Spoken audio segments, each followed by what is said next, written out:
ketika kita tetap bisa menjalin secara bilateral hubungan dagang yang positif dan kita bisa mengekspor barang-barang yang tadi kita sampaikan termasuk untuk tekstil dan lain-lain yang padat karya, ini selain bisa memperbaiki neraca dagang, memperbaiki volatilitas nilai rupiah terhadap dolar, juga tentunya berbicara masalah job creation.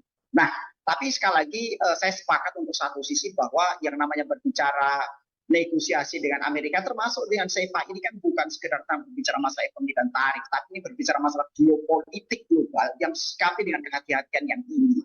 Tadi Prof. Hikmah sudah menyampaikan beberapa catatan yang perlu dibuat oleh Indonesia, sehingga kita tetap mempunyai legacy yang bagus, kita tetap mempunyai, kalau bahasa nanti kita tetap punya marwah yang bagus gitu, baik secara bilateral dengan Amerika maupun dengan negara-negara lain. Jangan sampai kemudian ini justru menjadi backfire ketika kemudian kita juga membangun komunikasi bilateral dengan negara lain termasuk China dan lain-lain. Tapi ada satu hal menarik yang mungkin nanti Prof. Hikmah bisa lebih membedah secara detail.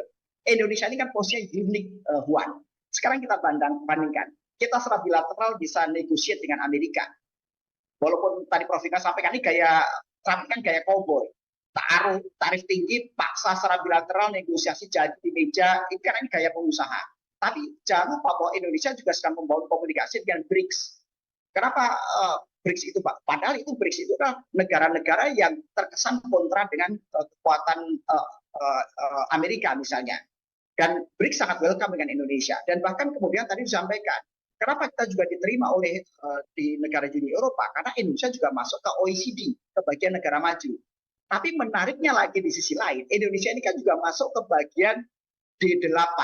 D8 itu Developing Aid, itu adalah 8 negara berkembang di dunia. Karena Indonesia adalah termasuk emerging country kalau kita lihat ukuran dari PDB per kapitanya.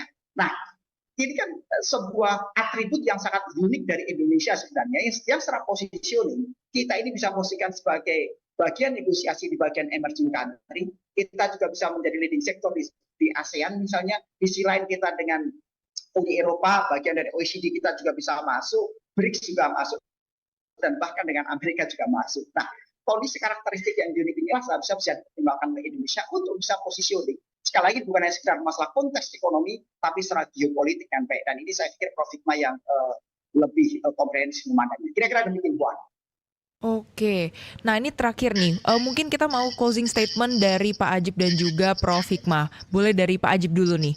Boleh Pak, catatan untuk pemerintah soal gimana nih Indonesia supaya nggak mempertimbangkan ekspor impor aja, tapi juga mikirin nih tentang lapangan pekerjaan. Silakan Pak Adjib. Oke, kita sudah memberikan masukan kepada pemerintah, Mbak Vivin, bagaimana pemerintah tetap melindungi rantai pasok dalam negeri, kemudian mendorong low cost ekonomi tadi yang sudah kita sampaikan, dan kemudian mendukung ekonomi domestik sehingga tidak terjadi kontraksi. Tapi poinnya adalah bagaimana Indonesia terus bisa mendorong kebijakan-kebijakan yang terbangun baik secara bilateral maupun multilateral dengan prinsip-prinsip yang juga mengedepankan kepentingan ekonomi nasional.